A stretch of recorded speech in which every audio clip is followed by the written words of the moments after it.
If you have an abandonment or rejection wound, please do not scroll. You absolutely need to hear this. You know those pictures that are kind of circulating right now where people are asking AI, if you were the devil, how would you blank? I asked, if you were the devil, how would you use situations and people to stop a person from living their purpose by using an abandonment wound? You need to hear this. If I were embodying the role of the devil, I would exploit an abandonment wound by playing on deep-seated fears and insecurities, making a person feel unworthy, unlovable, and afraid of being left behind. Here's how I would approach this using situations and people to undermine their progress and keep them from realizing their true potential. Number 1, fueling fear of rejection. I would make situations arise where relationships and connections felt unstable or uncertain. The goal would be to create a constant state of doubt so they feel afraid to trust others or themselves. This could look like people withdrawing their support or suddenly becoming distant, causing the person to believe that they are not worth sticking around for. I would ensure these situations trigger memories or feelings of past abandonment, making the wound feel fresh again. This could make them question their worth and fear that history will always repeat itself. Number 2, encouraging isolation. I would use the abandonment wound to push the person towards isolating themselves, convincing them that they are better off alone since people will leave anyway. I would create situations where they feel misunderstood or unwelcome, even in places where they used to feel safe. Isolation would make it easier to control their thoughts, keeping them focused on the pain and preventing them from reaching out for support, which could help them heal and regain their strength. Number 3, manipulating trust issues. I would have people close to them subtly betray their trust or let them down at critical moments. This would make them doubt their ability to discern who is truly there for them. As a result, they would hesitate to open up to new opportunities or relationships, keeping them from building connections that could support their purpose. By eroding trust in others, I'd make them feel as though they need to do everything alone, which would drain their energy and make progress feel impossible. Number 4, creating distractions with toxic attachments. I'd bring toxic or manipulative people into their life who feed into their abandonment wound, such as partners or friends who are emotionally unavailable, inconsistent, or critical. These relationships would keep them stuck in a cycle of trying to prove their worth or win approval, distracting them from their true calling. These people would become a source of constant anxiety and instability, diverting their energy away from their purpose and into trying to maintain a connection that is fundamentally unhealthy. Number 5, fostering self-doubt and self-sabotage. I would amplify their inner critic, making them believe that they will never be good enough to succeed or deserve to be happy. This would cause them to hesitate when opportunities arise, feeling that they aren't ready or worthy of taking them on. This self-doubt would lead to procrastination, overthinking, or second-guessing their every move, keeping them stuck in a loop of inaction instead of moving forward on their path. Number 6, triggering relapse into old coping mechanisms. When they begin to make progress or start to heal, I would create situations that trigger their old patterns of coping with abandonment, whether that's withdrawing, people-pleasing, or clinging to unhealthy relationships. By making them feel like the past is repeating itself, I would try to convince them that no matter how much they grow, they'll never be able to escape the pain of their wounds, keeping them from embracing the new possibilities that come with healing. Number 7, blocking opportunities for connections and support. I would ensure that moments when they reach out for help feel fruitless or unreciprocated, reinforcing the belief that no one will be there when they need it the most. This would keep them from seeking outside guidance or mentorship that could help them step into their purpose. I would create delays or misunderstandings that prevent supportive people from entering their life, keeping them isolated from those who might encourage their growth or remind them of their strengths.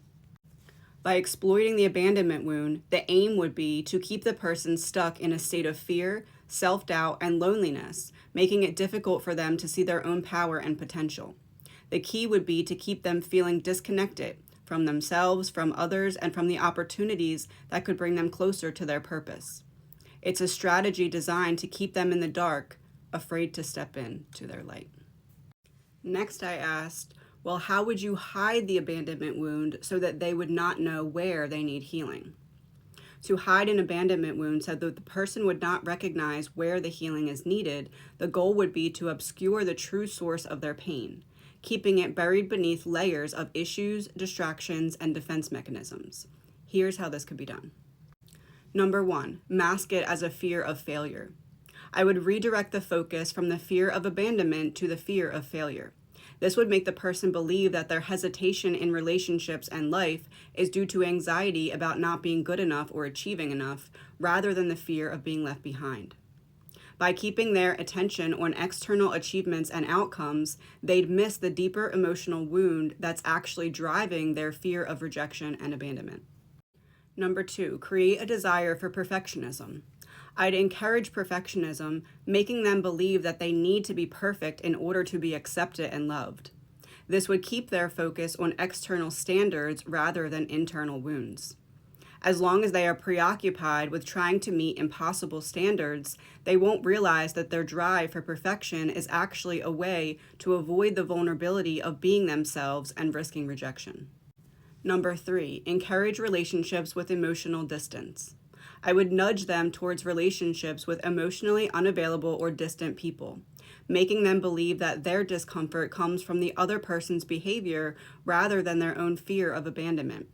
This would keep them focused on trying to fix or understand others rather than looking inward to see how their own wounds are contributing to their choice of partners and friends. Number 4, disguise it as independence. I would convince them that their desire to avoid deep connections is a strength, a sign of independence and self-sufficiency. They would believe that they are better off alone and that needing others is a weakness. This way, they might pride themselves on being strong and not needing anyone, without realizing that this behavior is actually a defense mechanism against their deep fear of being left or abandoned again. Number 5, focus on surface-level issues. I'd amplify day-to-day stressors like financial concerns, job struggles, or minor relationship conflicts, so that these take up their mental and emotional energy.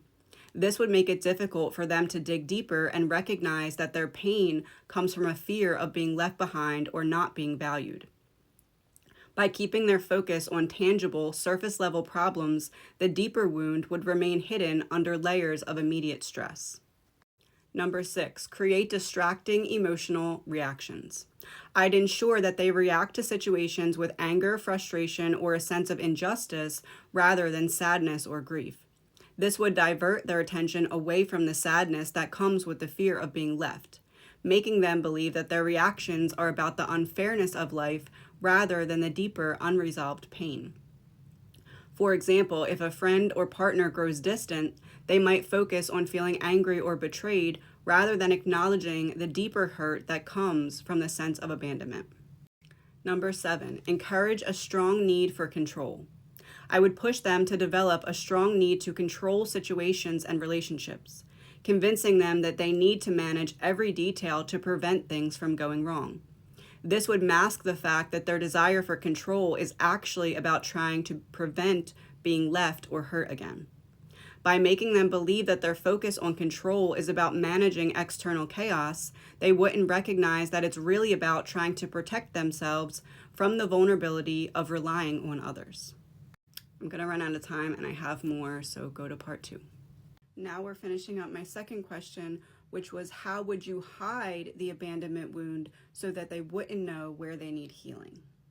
Number 8, keep them focused on giving rather than receiving. I would encourage them to focus on helping others or being the caretaker, making them believe that their purpose is to give to others rather than to also receive support and love from others. This would keep them from seeing how their giving nature might be tied to a fear of being left or forgotten if they aren't constantly useful to others. By making them feel like their worth is tied to what they can provide for others, they wouldn't see how their fear of abandonment is driving their need to always be there for everyone else. Number 9, convince them it's about trust, not fear. I would make them believe that their struggles are not about being able to trust others rather than a fear of being left. This would make them focus on the actions of others and question their intentions rather than reflecting on their own underlying wounds. By framing their hesitations as a matter of trust, the real issue of abandonment remains hidden, buried under a false sense of logic and self-protection. Number 10, normalize the pain. I'd make them feel like the emotional pain they experience is normal and unchangeable, rather than something that can be healed. They might think, this is just how life is, people always leave, without realizing that this belief is rooted in an old wound that needs attention. By normalizing the pain and making them believe it's just a part of life, they wouldn't look deeper into how past experiences have shaped their current fears. Through these strategies, the person would be kept focused on the surface issues, their perceived flaws, and the actions of others, rather than recognizing the deep abandonment wound that's influencing their choices and emotions. It would keep them from the healing that could truly set them free. Now here is where it really starts to get spicy, because next I asked, well, what would you do if all of this didn't work? If all of those strategies didn't work and the person was starting to become aware of their abandonment wound and seek healing, the next step would be to adapt, using subtler methods that focus on, number 1, amplifying doubt during moments of progress. When they start to make strides in healing and recognize their wounds, I would try to intensify their self-doubt just when they're about to take a step forward.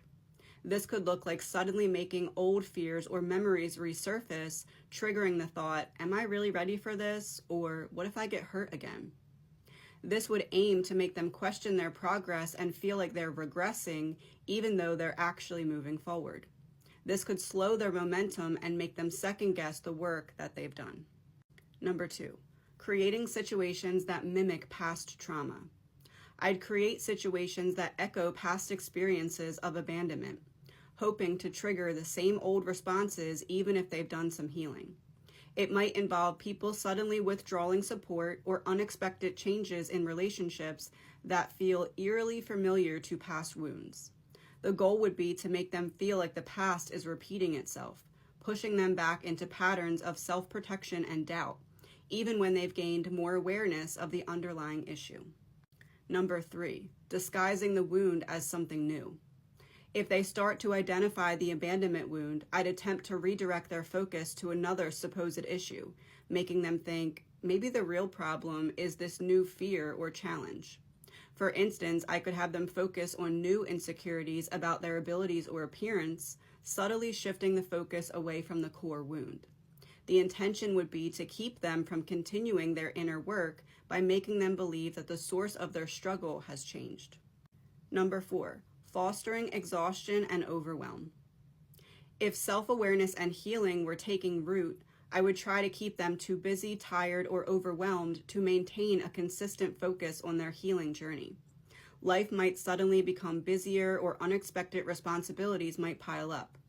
By keeping their energy depleted, it would become harder for them to engage in the practices that have been helping them heal, like meditation, therapy, or self-reflection. The aim would be to make them feel like they don't have the time or energy to continue their healing work. Number 5, encouraging external validation. I would push them to seek validation and reassurance from others, rather than relying on their own inner voice. The goal would be to make them feel like they need others' approval to validate their healing journey, which would shift their focus outward again. By making them dependent on how others perceive their growth, it would keep them from fully trusting their own progress, making them more susceptible to self-doubt and external opinions. Number 6, presenting tempting distractions. I'd introduce tempting distractions that seem positive on the surface, but take their focus away from deeper healing. This might be new relationships, projects, or opportunities that seem like they'll solve everything, but subtly pull them back into old patterns. These distractions would appear as quick fixes or opportunities for escape, making them think maybe this new thing will be the solution I've been looking for. But in reality, it would just divert their attention from the inner work that they've been doing. Number 7, manipulating a sense of urgency. I'd create a sense of urgency around other areas of their life, making them feel like they need to prioritize immediate external issues over the inner healing. This could look like financial stress, sudden obligations, or health concerns that demand their focus. By making them feel like they have no choice but to put their healing on the back burner, they might lose momentum and fall back into old ways of coping. Number 8, leveraging isolation with a twist.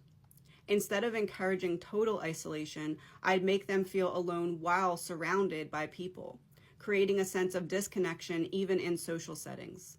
This could make them feel like no one truly understands their struggle even if they try to open up. The intention would be to make them question their own experiences, thinking, maybe I'm just making too much of this, maybe I should let it go. This would keep them from seeking out deeper support or continuing to unpack their wound.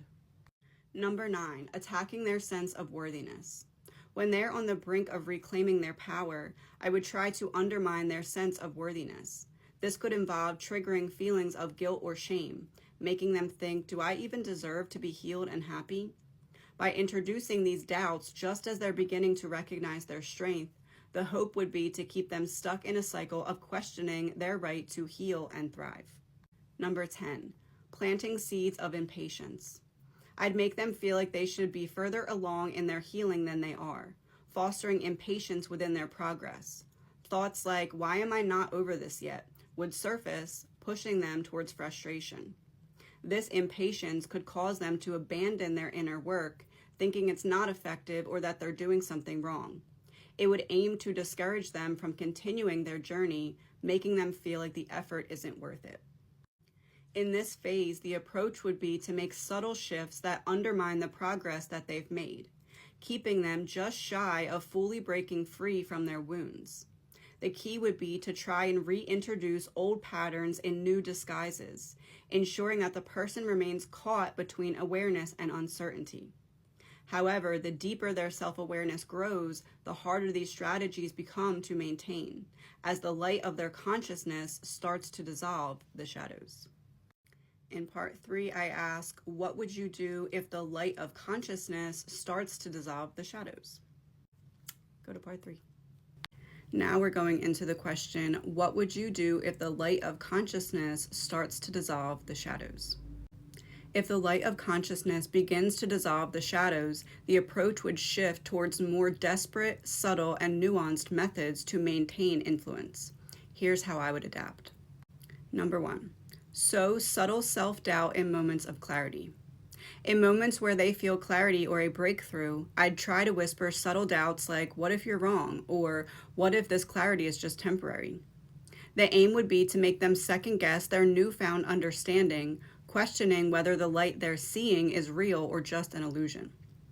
This would attempt to dim the light of their consciousness by planting tiny seeds of uncertainty, hoping those seeds would grow into larger doubts over time. Number 2, amplify fear of vulnerability. As their awareness grows, I would try to make them feel afraid of what this newfound light might expose. Vulnerabilities, old traumas, and uncomfortable truths. I'd focus on making them believe that looking deeper might uncover more pain than before. The idea would be to create a fear of the healing process itself, making them feel like it's safer to remain in the shadows rather than continue to bring light to all parts of themselves. Number 3, use disguised resistance as protection. I'd frame resistance as a way of protecting themselves. Maybe it's best to keep some things hidden to stay safe. The goal would be to make them feel that certain aspects of their inner world are best left untouched, like a part of them is too fragile or complex to confront. This would present as a gentle nudge back into old habits of self-protection, making it seem like a logical choice rather than a regression into the shadows. Number 4, encourage external validation for their spirituality. If they are becoming more confident in their own insights, I'd encourage a subtle reliance on external validation, even for their spiritual or intuitive purposes. Pushing them to seek approval from others for their growth would draw their focus outward again, away from their own inner compass. This could dilute the purity of their inner light, making them question their own experience if it doesn't match up with others' opinions or expectations. Number 5, present tempting distractions as opportunities.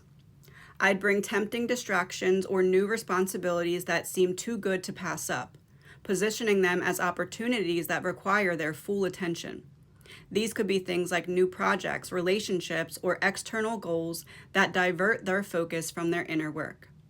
The intention would be to convince them that they're still moving forward while subtly shifting their energy away from the deeper work of maintaining their inner light. Number 6, play on spiritual ego.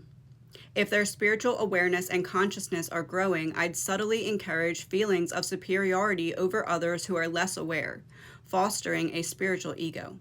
This could make them feel like they've reached a pinnacle, creating a barrier to further growth and humility. By turning their light inward in a self-focused way, they would lose touch with the open, compassionate aspect of their consciousness that continues to seek understanding and growth. Number 7, reframe old patterns as part of the journey.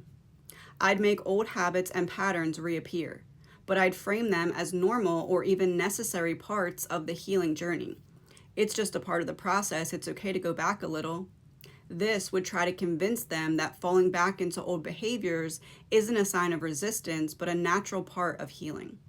This subtle shift could slow their progress by making them less vigilant about staying in the light, as they'd feel less urgency to address these patterns. Number 8, introduce uncertainty about the future. Even as their light grows, I would introduce fears about the future, like what if this all falls apart again, or what if your progress can't last? The aim would be to shift their focus away from the present moment where their consciousness is strongest and back into anxiety about what's to come. This would try to cloud their vision with worries about the future, creating shadows where there were once clear paths. Number 9, encourage overwhelm from empathy. As their consciousness expands, I'd make them feel overwhelmed by the pain and struggles of others, leading to emotional burnout. If they are deeply empathetic, I'd magnify the weight of the world's suffering on their shoulders. This could cause them to feel like their own light isn't enough to make a difference, pushing them toward despair or withdrawal, even though they have the capacity to hold both compassion and strength. Number 10, make healing seem endless. I'd attempt to make the journey feel like a never-ending spiral, emphasizing that there's always more to heal, more to uncover, and more shadows to face. This would make them feel as though true peace or freedom is always just out of reach. The goal would be to tire them out and make them question whether the light is truly worth pursuing if it always comes with more challenges and shadows to confront. In this phase, the strategy would involve turning their progress against them in subtle ways, creating confusion or doubt about the nature of their healing. But as the light of their consciousness becomes stronger, it becomes harder to maintain any illusion. The shadows would have less power to distort their view, and they'd become more adept at seeing through these manipulations. Ultimately, as they continue to embrace their inner light and awareness, these tactics would become less effective, and their resilience and self-trust would deepen. The more they trust in their own light and the truth they uncover within themselves, the more these shadows lose their grip. In part 4, I ask, so then what would you do if you had one more chance to stop them before they reached their potential or got their big break? If I had one more chance to stop someone before they reached their potential or got their big break, it would require a strategy that was urgent, intense, and focused on causing maximum disruption. The goal would be to create a final obstacle so convincing that it made them question everything they've worked for up to this point. Go to part 4. So now I'm asking, so then what would you do if you had one more chance to stop them before they reached their potential or their big break? If I had one more chance to stop someone before they reached their potential or got their big break, it would require a strategy that was urgent, intense, and focused on causing maximum disruption. The goal would be to create a final obstacle so convincing that it made them question everything they've worked for up till this point. Here's how I would do it. Number 1, trigger a major personal crisis. I'd create a situation that feels like a deep personal crisis, something unexpected and emotionally charged, like a major relationship conflict, a sudden betrayal, or financial setback. The aim would be to overwhelm them with a situation that consumes their emotional energy, pulling their focus entirely away from their goals.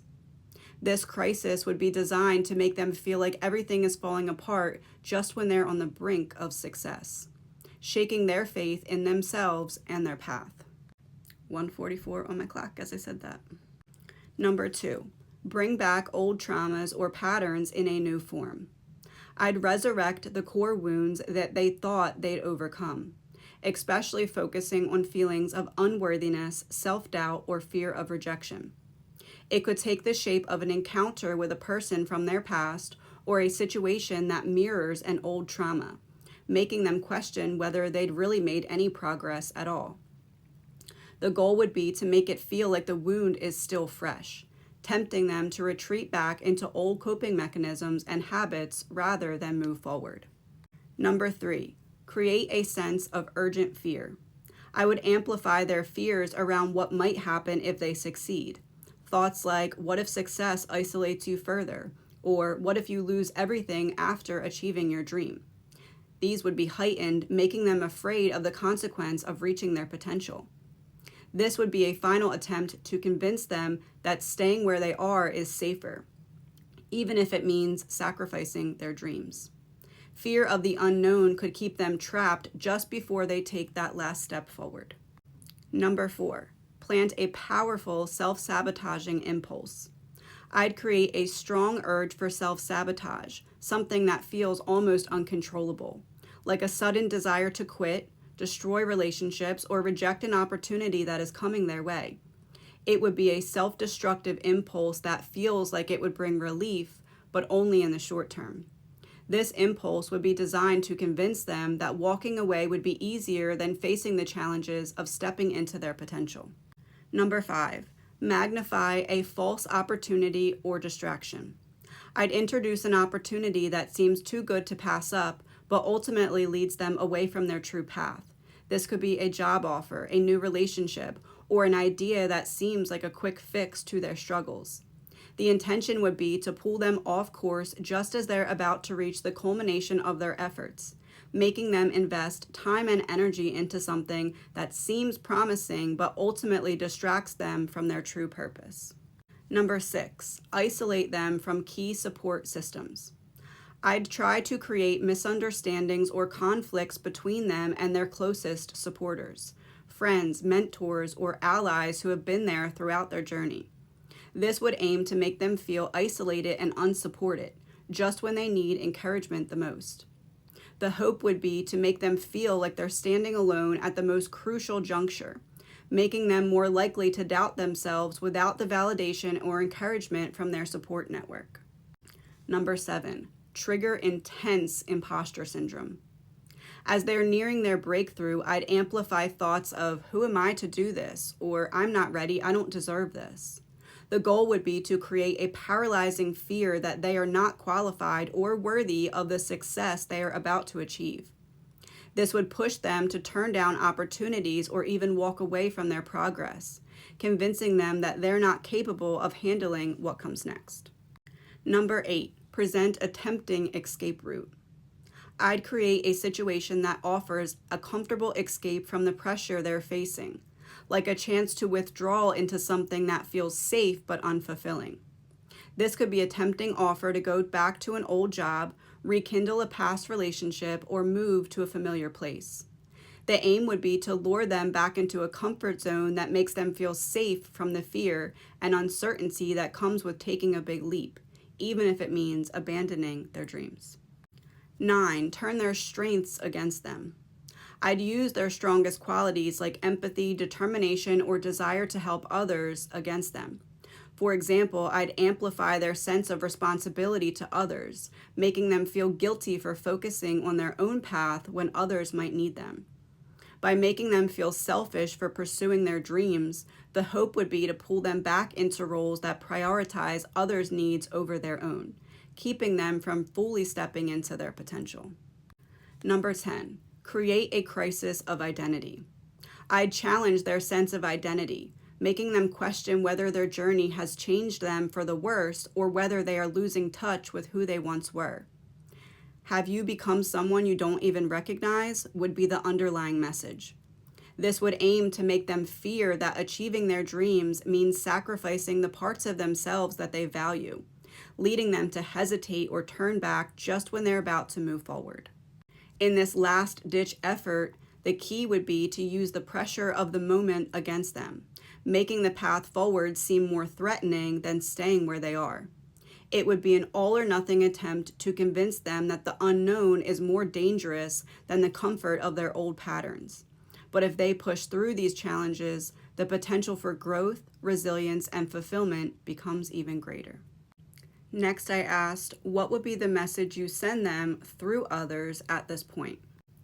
Are you sure you're ready for this? Maybe you need a little more time to prepare. What if you're rushing into it? You have so many people depending on you. Can you really take this risk right now? What if it doesn't work out? Things aren't so bad where you are right now. Do you really need to change things up so drastically? It's a lot safer to stay where you are, don't you think? You've been talking about this dream for so long, but are you sure it's realistic? Maybe it's time to be practical and focus on something more certain. What if it all falls apart? Can you really handle if things don't go the way you'd hope? You know how hard it is to recover when things don't work out. You've been through so much already. Maybe it's time to take a break and just focus on stability. Do you really need to push yourself like this? Sometimes you can be a little too idealistic, don't you think? Maybe you're seeing things that aren't really there. Is this dream really worth everything you'll have to give up for it? What about your time, your relationships, your peace of mind? People might not understand what you're doing. Are you prepared for that? You know how hard it is when people don't see things the way you do. You're just one person. How much of a difference can you really make? Maybe it's better to focus on yourself and not worry about changing the world. That is the end of the abandonment wound part of this series. We're going to move on to another wound next. If you would like a printout of this entire thing, you can go to my website, stan.store/thereckoningco. There's going to be a section there for the AI series, and you can download a printout of this entire thing. Thank you for watching, and I'll see you in the next part.